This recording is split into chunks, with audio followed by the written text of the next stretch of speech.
I can share what my process has been so far today here. Okay, great. Because I'm finding it really interesting.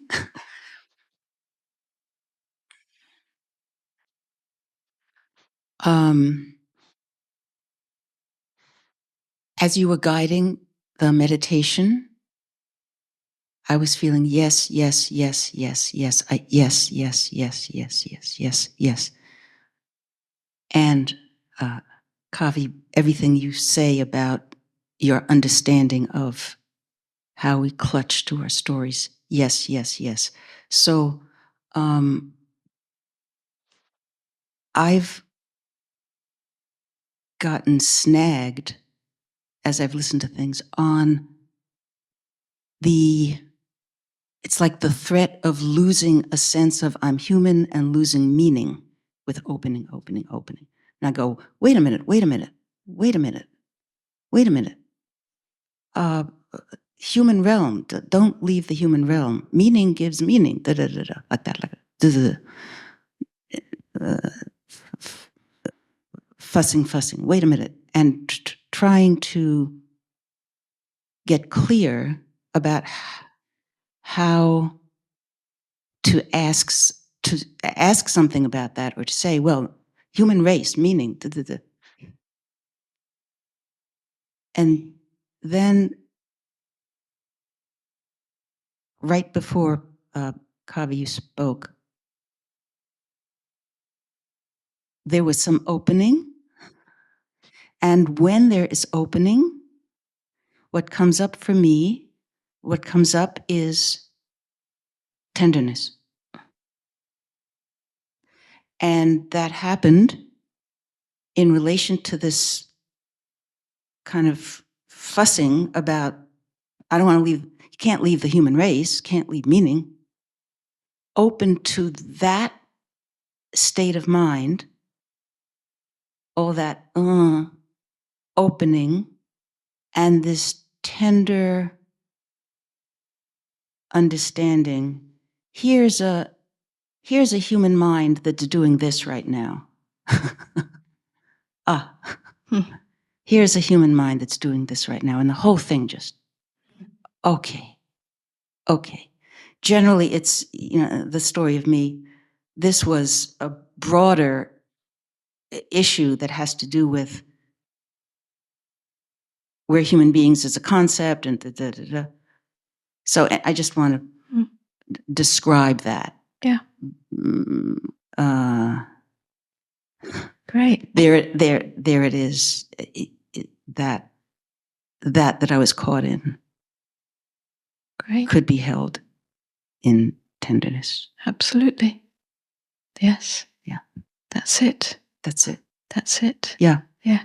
Yeah. That's it. Whatever the mind is fussing with, struggling with, rejecting, it's all conceptual. Yeah. Even the understanding of what meaning is or meaningless is conceptual. Yeah. And it's not the truth of it. Yeah. Because no word can describe the truth. So we're fussing about lies, essentially. Whatever meaning we've assigned to the word meaning. For example. So to approach, to meet everything that arises in your experience with a lightness, with a light touch, with tenderness, resolves everything into that spaciousness. Where it's seductive is human realm, meaning the immensity of suffering. The immensity of suffering. You can't leave the human race because you can't leave the human world because of the suffering. Suffering needs, and that's such a pull. Yeah, it's such a pull. Absolutely. To not live in that concept can feel like abandonment. But the truth is, the fact is that first of all, there's no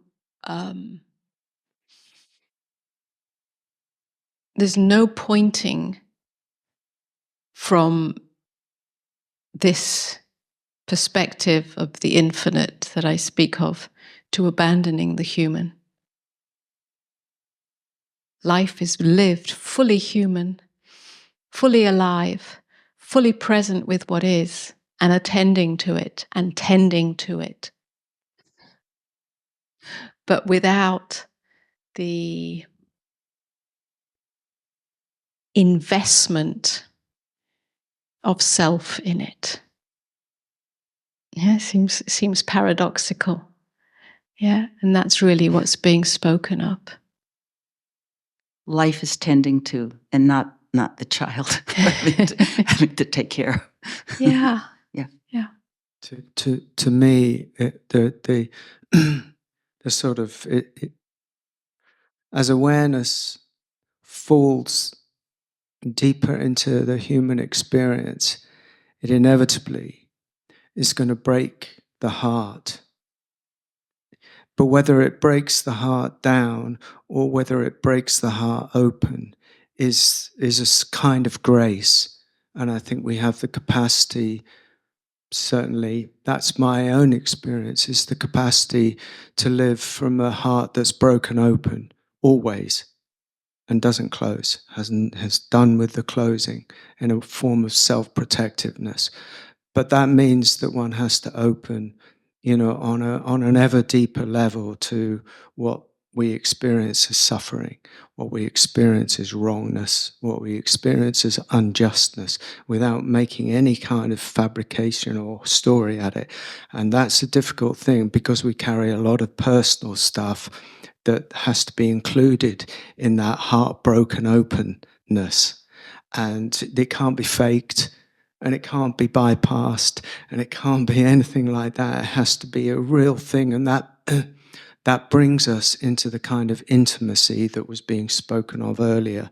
It's not intimacy between two people. This is my intimacy. This is our journey. Our journey of opening is to see whether we can actually open to the whole show. And it requires such an ongoing surrender that it keeps the heart broken open.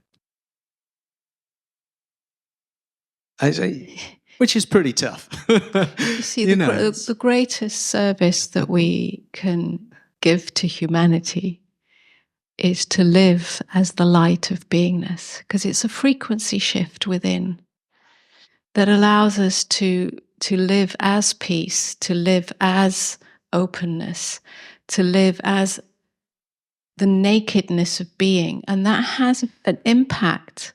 Yeah, it's like a frequency, a ripple effect. It doesn't mean that we do Shaktipat and get everybody to be enlightened, but there is a frequency shift that takes place.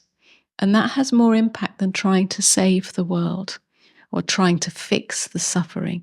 Because there's also enormous, immense cycles that we have no idea about. I mean, we can understand them or investigate or have knowledge, but I mean, we have no idea in the sense that they're so big, these cycles of the human evolution. And I don't mean just physical evolution. I mean, in all ways, there's cycles. There's galactic cycles, there's planetary cycles, there's universal cycles, there's the yuga cycles. So actually, whatever is really taking place as we see as the darkness of the world or the suffering of the world, part of those cycles. And yet we are moving through those cycles. Yeah. And they actually are not to do with any individual saving the world or fixing the suffering or finding the answer. It's about our inner frequency. Yeah? Shift from being a victim of life to being the light of being and living as that. Yeah, which is not to do with the self being perfect or anything like that. And then that brings us, these cycles are playing themselves out anyway. Yeah. And from our very small perspective, we can't really sense that. So we think we have to do something. But the doing is taking place as a natural outpouring of being, not from any agenda of the self that has to do the right thing, the moral thing, the ethical thing. It's just a shift again, which allows it to be harmonious, whatever action is being taken.